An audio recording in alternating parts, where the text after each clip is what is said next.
Bonjour et bienvenue sur le podcast de la mort, le podcast qui explore la mort sous toutes ses coutures. Je suis Tiffany, accompagnante du deuil, et ce mois-ci, à l'approche de la Toussaint et de la fête des morts, j'ai choisi de vous emmener à la découverte de rites funéraires du monde.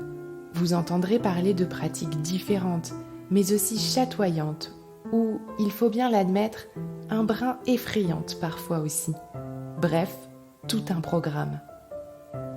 Pour cette mini-série, j'ai la chance de vous partager la voix d'expertes toutes plus incroyables les unes que les autres, et elles nous feront autant voyager autour du globe qu'à travers le temps.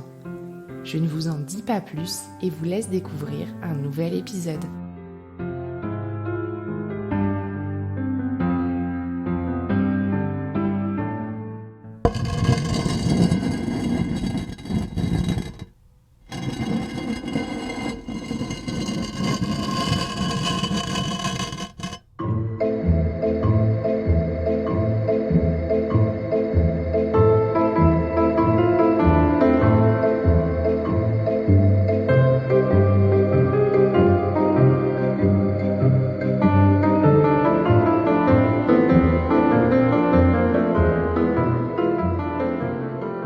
Bonjour à tous et bienvenue dans ce nouveau format du podcast de la mort consacré aux rites funéraires à travers le monde. Moi c'est Elodie, vous me connaissez peut-être sous le nom de The Vintage Anthropologist sur Instagram où je partage ma vie de jeune archéo-anthropologue en formation. Suivez-moi sans plus attendre aujourd'hui dans le monde musical et coloré de la Nouvelle-Orléans pour une interlude macabre et jazzy. De tout temps et partout dans le monde, chaque société a mis en place tout un panel de rituels pour pallier la mort d'un membre de la communauté. Événement traumatique, la mort sociale et physique de l'individu doit répondre de gestes, de rites qui permettent entre autres le passage du défunt du monde des vivants vers celui des morts et surtout permet aux vivants l'acceptation de la perte. C'est l'ethnologue Georges Devereux qui parle des rites funéraires comme de parades à l'angoisse que la mort suscite.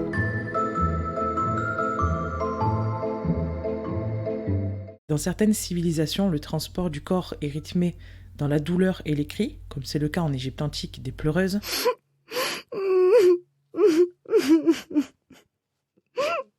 Dans certaines parties du monde, c'est la peine et la joie véhiculées par la musique qui sert de lien à la fois entre morts et vivants. C'est le cas des funérailles de la Nouvelle-Orléans en Louisiane. Mondialement connu pour ses rituels civils qui déferlent dans les larges boulevards de St. Charles Avenue, comme le festival de Mardi Gras, la Nouvelle-Orléans, région du sud-est des États-Unis, est moins connue pour certains rituels incluant la musique. C'est le cas de ce que l'on appelle les funérailles du jazz. Les racines de cette tradition mortuaire musicale remontent à loin dans l'histoire de la ville. Elle est à cheval entre le passé colonial et les traditions des communautés afro-américaines du début du XXe siècle. Les funérailles en musique découlent de bon nombre d'éléments hérités de l'histoire. Ces funérailles se développent en parallèle de l'institutionnalisation de la scène musicale afro-américaine. À la suite de la guerre civile, les funérailles se généralisent, passant d'un statut privilégié, où l'accès était réservé aux musiciens, à un statut général, tout le monde peut en bénéficier. Organisées par la famille du défunt, auprès des pompes funèbres qui proposent de faire jouer un club de fanfare en option, les funérailles du jazz se déroulent toujours plus ou moins de la même manière.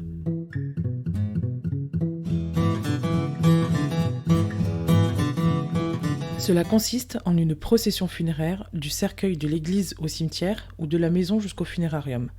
Une hiérarchie est ainsi établie. Un premier groupe constitue ce que l'on appelle la première ligne. Ce sont les membres les plus proches de la famille et des amis qui portent le cercueil, ainsi que le groupe de musiciens de la fanfare, mêlant trompettistes, trombonistes et bien d'autres qui donnent le ton tout le long du chemin. Le deuxième groupe constitue ce que l'on appelle la deuxième ligne. Ce sont les personnes qui suivent le cortège pour la musique et vont ainsi rythmer la procession de danse et autres célébrations. Si la fanfare joue à la sortie de l'église des hymnes chrétiens sombres et tristes en marchant lentement, c'est une musique plus rythmée et joyeuse qui accompagne le défunt en terre, comme pour lui signifier que le reste de la fête est à venir. Chaque groupe de fanfare a sa tradition vestimentaire. En général, le nom du club orne les costumes et les ceintures des membres de la fanfare, et la tenue est accompagnée d'un parapluie qu'ils ne manqueront pas de faire tournoyer au-dessus de leur tête. Pour les accompagner en rythme, les danses des individus que l'on appelle les second liners sont remarquables. L'anthropologue Hélène Régis définit une parade de seconde ligne comme une fête publique au cours de laquelle les membres du club, les musiciens et les secondes lignes se réunissent pour créer un seul mouvement fluide de personnes unifiées par le rythme. Ces second-liners, loin de danser de façon désordonnée, effectuent au contraire une série de pas de danse populaires comme le die step et le buck jump.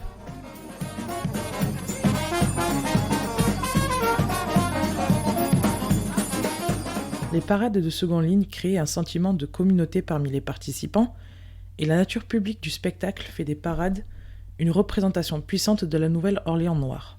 Des hymnes comme « Oh, he didn't he rumble » deviennent ainsi des symboles de la fête de rue qui s'organise après que le défunt ait trouvé sa dernière demeure.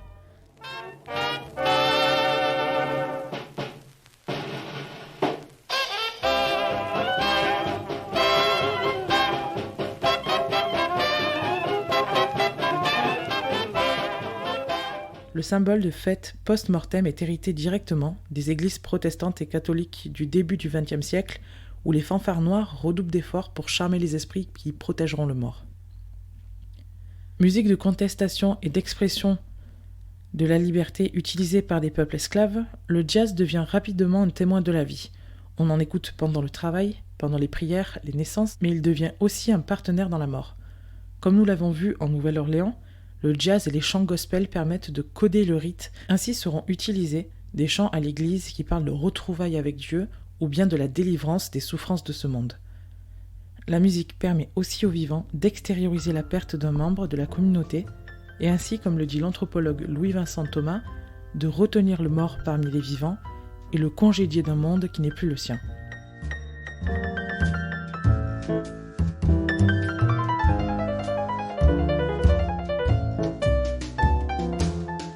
C'est la fin de cet épisode spécial pour le podcast de la mort. C'était Elodie. J'espère que vous avez apprécié le voyage en Nouvelle-Orléans et vous laisse apprécier les autres capsules qui seront, je l'espère, vous charmer tout autant. À très bientôt.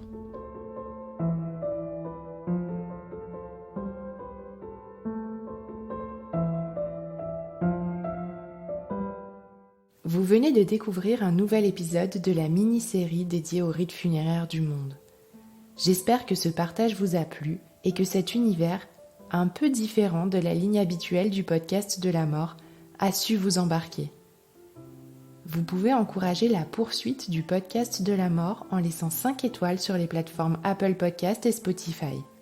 Suivez toute l'actualité et découvrez en avant-première les appels à témoins sur les réseaux sociaux, Instagram principalement, mais aussi Facebook et TikTok. Enfin, si vous en avez tant l'envie que les moyens, n'hésitez pas à me faire un don sur la page Soutenir le podcast de mon site internet www.lepodcastdelamort.fr et aidez-moi ainsi à financer le matériel, les abonnements d'hébergement et le temps dédié à la réalisation de ce contenu. Je vous dis un grand merci et vous donne rendez-vous la semaine prochaine pour un nouveau partage.